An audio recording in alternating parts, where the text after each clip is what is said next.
My name is Dan Quinn. I am the invisible co-founder of Run It Once. Phil and I met in, I think 2004, 2005. Ended up being a group of players that I was probably the worst one of the group, but a number of very talented single table tournament poker players. We ended up getting a house in Las Vegas for the summer for the World Series. I was whoever that old guy was on Entourage. I was 27, everybody else was either 20, 21 or in Tom's case, underage. It was a pretty ridiculous summer. After that, I was actually moving to Madison, Wisconsin with a girl that ended up being my wife, is still my wife.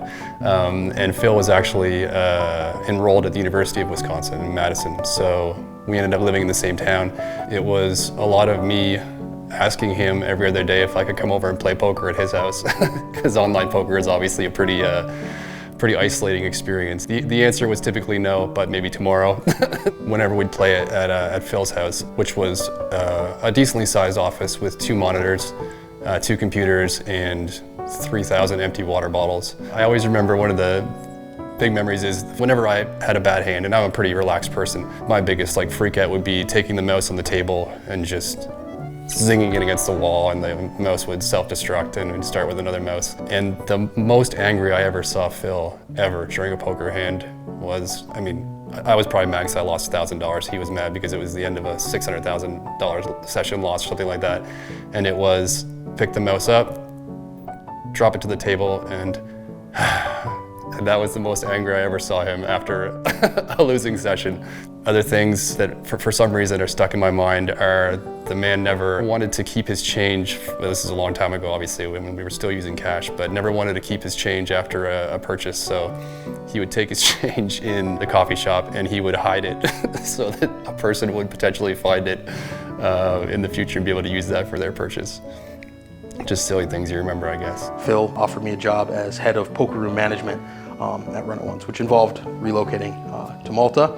So we had to make a decision. I was married, very settled in the Midwest at the time, but we kind of viewed it truthfully as what would probably be a 6-month adventure in Europe. We were told the expected outcomes were, this was going to fail, but it would fail fast, or if it were successful, we'd be here a long time. We expected to launch in a year.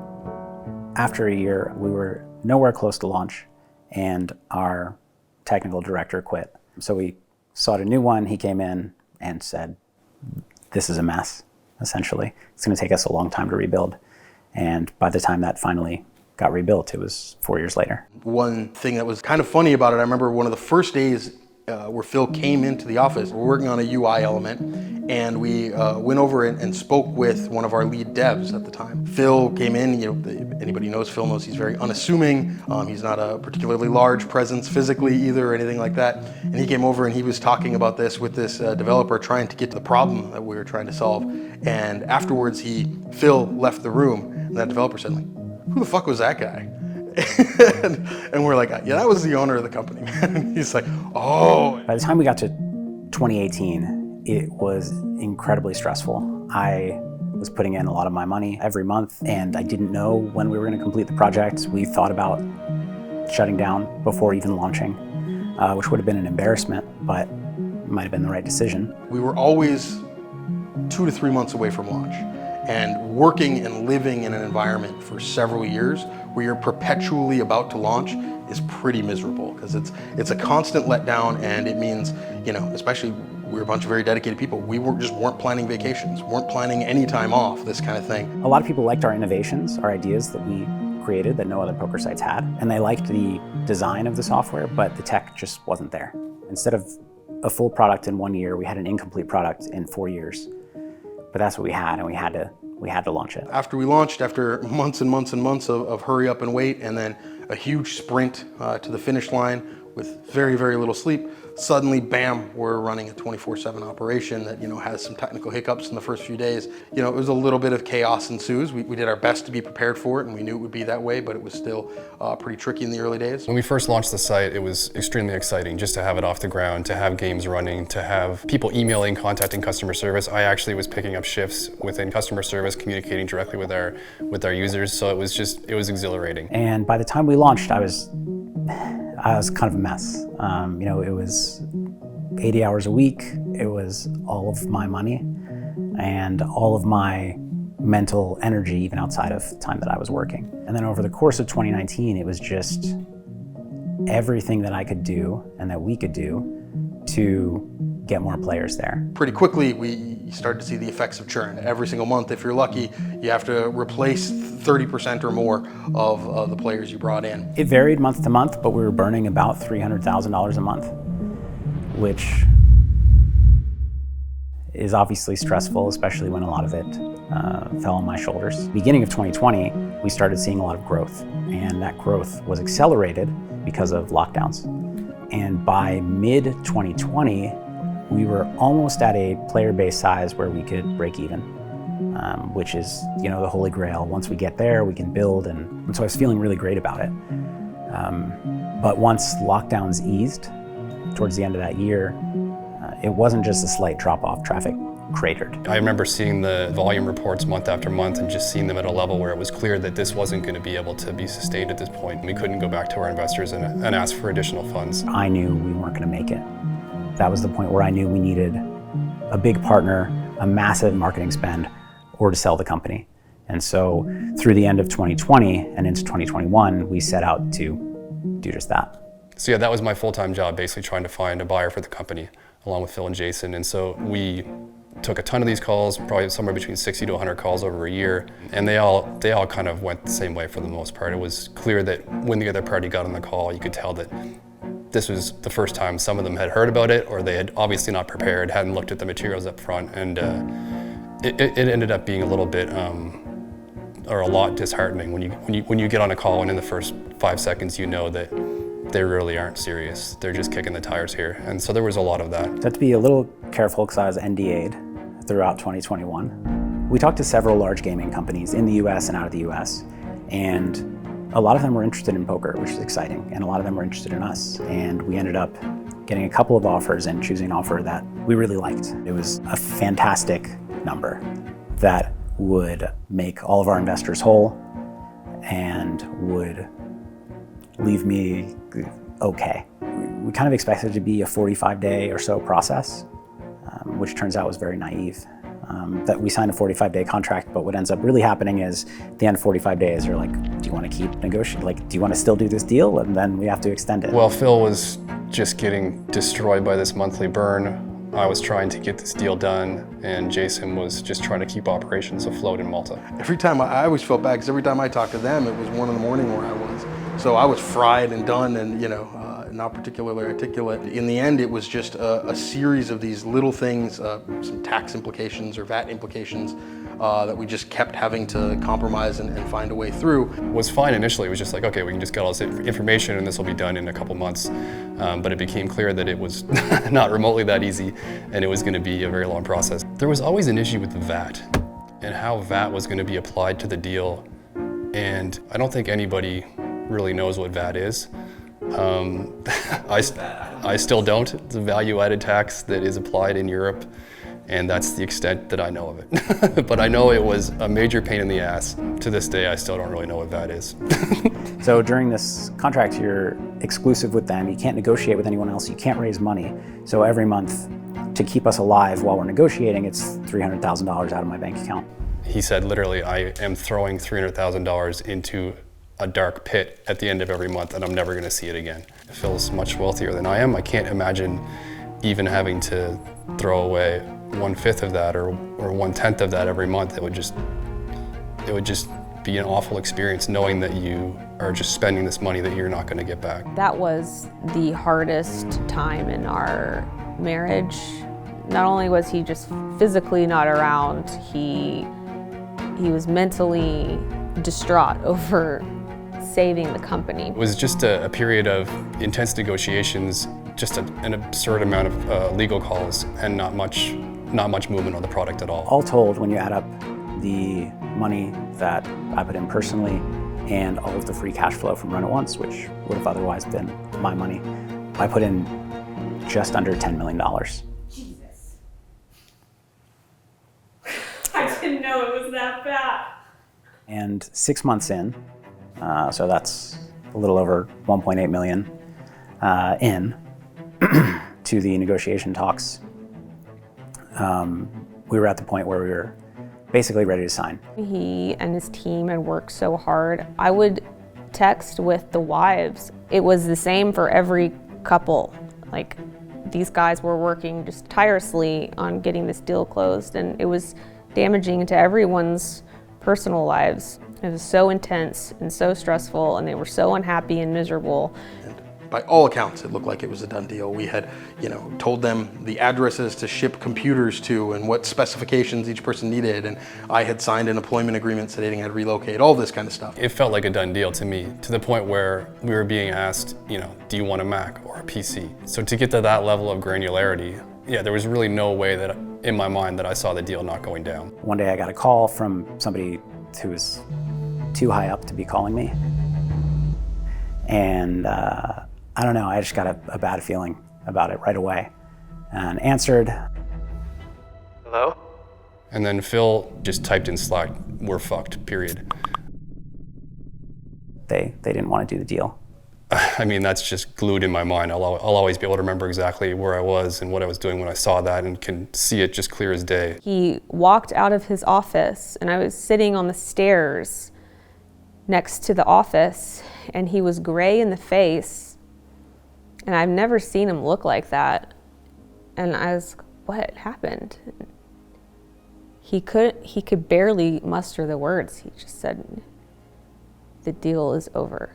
When everything fell apart, I just wanted to curl up in a ball and just be done, and not deal with it anymore. It wasn't an option, and we had to move forward. But in that moment, I really didn't want to deal with it at all anymore. I just felt so bad for him. My heart was just broken. The wives, we were as supportive as we could be, and when it all fell apart, it was just, oh God, I just didn't know what to say. I felt so bad for him. We had a friend who was an advisor as well. He said that we should fly out to their offices, just tell them that we're there and that we really want to try to make this work. And honestly, that was the last thing that I wanted to do personally. It felt like begging, but when it was for all of our investors, for our entire team of employees that, if we shut down are losing their jobs, I knew I had to do whatever I could. It was, we need to save this deal. And so we said, fuck it, we need to get on a plane, go to see these guys and save this, and say, like, look, whatever it is that you guys have a problem with this deal, why it broke down, don't worry about it. And so Dan and I flew out and met with them.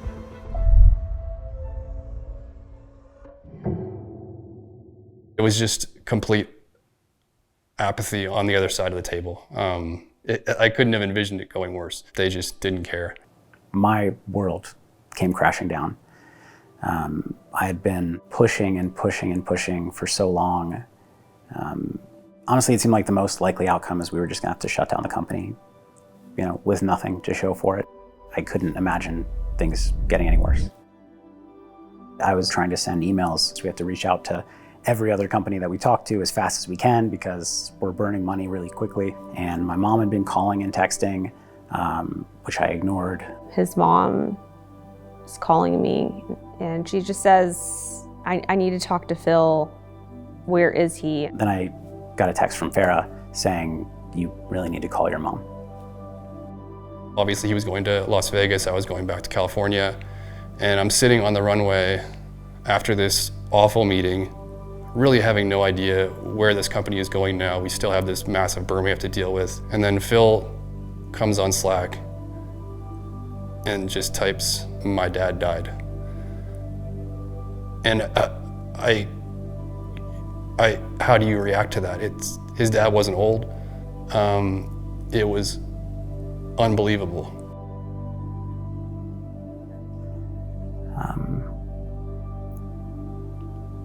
I don't know, I was numb. Really throughout all of it, I don't think I ever gave myself a chance to feel anything because I was either figuring out how I could be there for my mom, my brother, and my sister, or figuring out what we were gonna do about the business. Yeah, I remember that moment very, very clearly where Phil said that, and an absolutely horrible moment. And Fast forward like a few hours later, and my daughter gets hospitalized for several days with something else that all turned out fine, but it sure added to the drama of the time, especially because I couldn't go to the hospital. I just had to sit and work because we had to pick up the pieces. Slept for just a few hours and got up, and we're immediately not only trying to salvage that deal, but we're attempting to figure out what's next, like who, contacting everybody we were speaking with previously, because that's our job in that moment. Just noticed in the months later that I was different. My whole life it's been almost impossible to make me angry, which is something that served me really well in poker. But I found myself all of a sudden having a short fuse. I kind of thought it was something I was born with to not be angry, but I realized then that, I don't know, it was easy to not be angry when life was so good. The grief manifested in less emotional control. And I consciously took time away from playing poker at this point because I realized that I didn't have the emotional control that I once had. And it wasn't until I actually did a session with a hypnotherapist where I went and talked to my dad in a relaxed state, that I kind of let it all out. My dad, I knew him so well and he was so predictable that I really can have a conversation with him and know what he's going to say. And, I found letting that out and realizing that all of the things that he taught me and all the things that he would have continued to teach me were still there. So in the aftermath of the deal dying, there really wasn't any time to grieve, for that deal. And it really wasn't time, honestly, for Phil to even probably grieve the loss of his father, because we had to get this company sold or it was just going to continue to, cause Phil to lose $350K a month. So we immediately sort of looked back to who we had, gotten at least even somewhat close to in the months leading up to the deal that we had signed, and just started reaching out to them as quickly as possible and say like, hey, is there any renewed interest? We're back on the market. Do you think we can put something together? When the deal died, it was still, even if Phil said, which I knew he would never do, said, you know what, fuck it, I'm out of money. I can't continue to drop $350 a month on this.